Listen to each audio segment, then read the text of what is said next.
నమస్కారం. శీతలాష్టమి సందర్భంగా శీతలాదేవికి సంబంధించిన ఒక ప్రత్యేకమైన మంత్రాన్ని ఇంట్లో దీపారాధన చేశాక 108 లేదా 54 లేదా 21 సార్లు ఇంటి యజమాని పఠించినట్లయితే దుర్గా స్వరూపమైనటువంటి శీతలాదేవి అనుగ్రహం కలిగి భయంకరమైనటువంటి అనారోగ్య సమస్యలని తొలగింపజేసుకోవచ్చు. దీర్ఘకాలిక అనారోగ్య సమస్యలు, కారణం తెలియని అనారోగ్య సమస్యలు, భయంకరమైన చర్మ వ్యాధులు వీటన్నిటినీ పోగొట్టుకోవటానికి శీతలాష్టమి సందర్భంగా ఇంటి యజమాని దీపం పెట్టి శీతలాదేవికి సంబంధించిన మంత్రాన్ని పఠించాలి. ఆ శక్తివంతమైన మంత్రం ఏంటో ఇప్పుడు మనం చూద్దాం. ఓం హ్రీం శ్రీం శీతలాయై స్వాహ. ఇది శీతలాదేవికి సంబంధించిన మంత్రం. శీతలాష్టమి సందర్భంగా ఈ మంత్రం చదువుకోవాలి.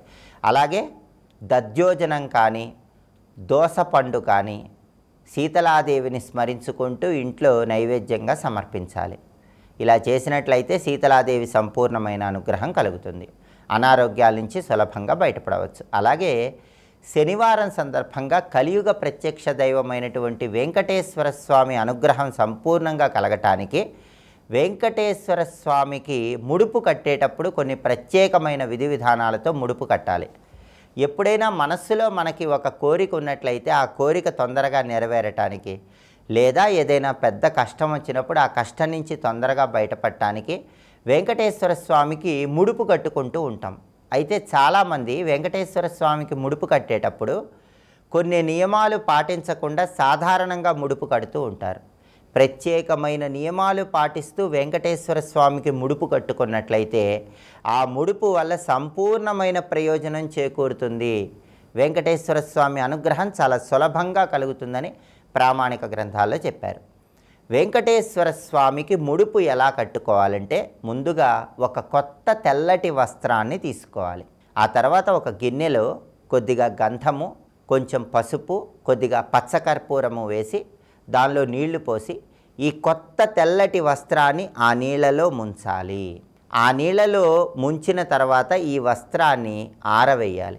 వస్త్రము ఆరిన తరువాత ఆ కొత్త తెల్లటి వస్త్రము పసుపు రంగులోకి మారిపోతుంది. పసుపు రంగు వస్త్రం అవుతుంది. ఈ వస్త్రం ఉపయోగించి ముడుపు కట్టాలి.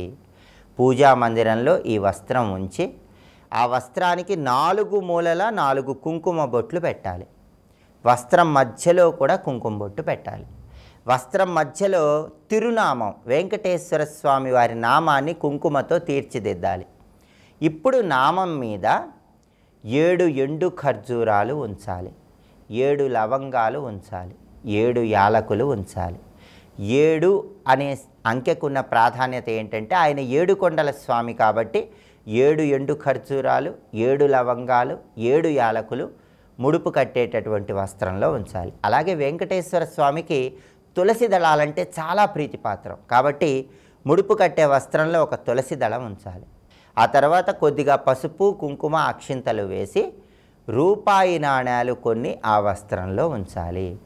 11, 21, 51, 54, 101, 111, 116, 516 ఇలా ప్రత్యేకమైనటువంటి సంఖ్యలలో మీ వీలును బట్టి రూపాయి నాణ్యాలు ఆ ముడుపు కట్టే వస్త్రంలో ఉంచాలి. లేదా 3 గుప్పిళ్లలో రూపాయి నాణ్యాలు తీసుకొని ఆ 3 గుప్పిళ్ల రూపాయి నాణ్యాలు ఆ వస్త్రంలో ఉంచాలి.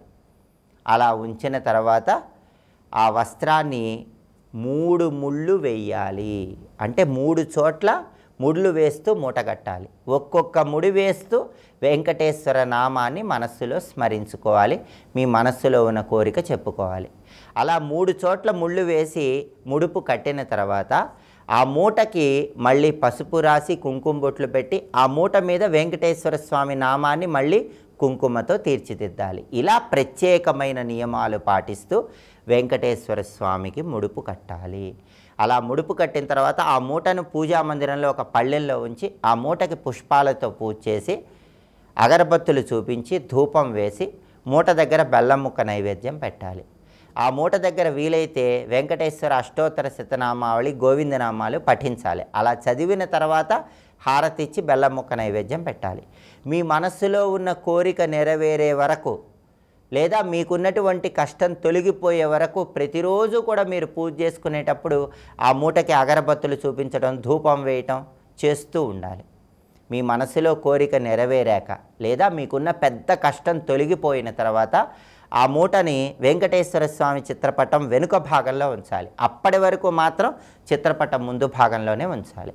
మీరు తిరుపతికి వెళ్ళినప్పుడు తిరుమల క్షేత్రంలో వెంకటేశ్వర స్వామి వారిని దర్శనం చేసుకునే క్రమంలో ఈ ముడుపును తీసుకుని వెళ్ళి వడ్డీ కూడా కలిపి స్వామివారికి చెల్లించుకోవాలి. ఇలా ప్రత్యేకమైన విధి విధానాలతో వెంకటేశ్వర స్వామికి ముడుపు కట్టుకున్నట్లయితే కలియుగ ప్రత్యక్ష దైవమైనటువంటి వెంకటేశ్వరుడి సంపూర్ణమైన అనుగ్రహం వల్ల మీ మనసులో ఉన్న కోరికలు తొందరగా నెరవేరుతాయి. మీకు వచ్చిన పెద్ద కష్టం నుంచి సులభంగా బయటపడవచ్చు. అలాగే శనివారం సందర్భంగా వెంకటేశ్వర స్వామికి సంబంధించిన ఏ ప్రత్యేకమైన మంత్రాన్ని దీపారాధన చేశాక 21 సార్లు పఠిస్తే ఉత్తమ ఫలితాలు కలుగుతాయో ఇప్పుడు మనం చూద్దాం. శ్రీనిలయాయ విద్మహే వెంకటేశాయ ధీమహి తన్నో శ్రీహరి ప్రచోదయాత్. ఇది మంత్రం. ఈ మంత్రం చదువుకుంటే వెంకటేశ్వర స్వామి అనుగ్రహం కలుగుతుంది. కాబట్టి ప్రధానంగా శీతలాష్టమి సందర్భంగా శీతలాదేవి అనుగ్రహం కలిగి దీర్ఘకాలిక అనారోగ్య సమస్యలు, భయంకరమైన అనారోగ్య సమస్యలు, కారణం తెలియని అనారోగ్య సమస్యలు, వీటన్నిటి నుంచి బయటపడటానికి ఏ మంత్రం పఠించాలో ఇంకొకసారి చూద్దామా మరి. ఓం హ్రీం శ్రీం శీతలాయై స్వాహ. అలాగే కలియుగ ప్రత్యక్ష దైవమైన వెంకటేశ్వరుడి అనుగ్రహం ద్వారా అన్ని కష్టాలు పోగొట్టుకోవటానికి ఏ మంత్రాన్ని జపించుకోవాలో ఇంకొకసారి చూద్దామా మరి. శ్రీనిలయాయ విద్మహే వెంకటేశాయ ధీమహి తన్నో శ్రీహరి ప్రచోదయాత్. ఇలా ప్రత్యేకమైనటువంటి మంత్రజపం చేయండి. సకల శుభాలను సిద్ధింపజేసుకోండి. స్వస్తి.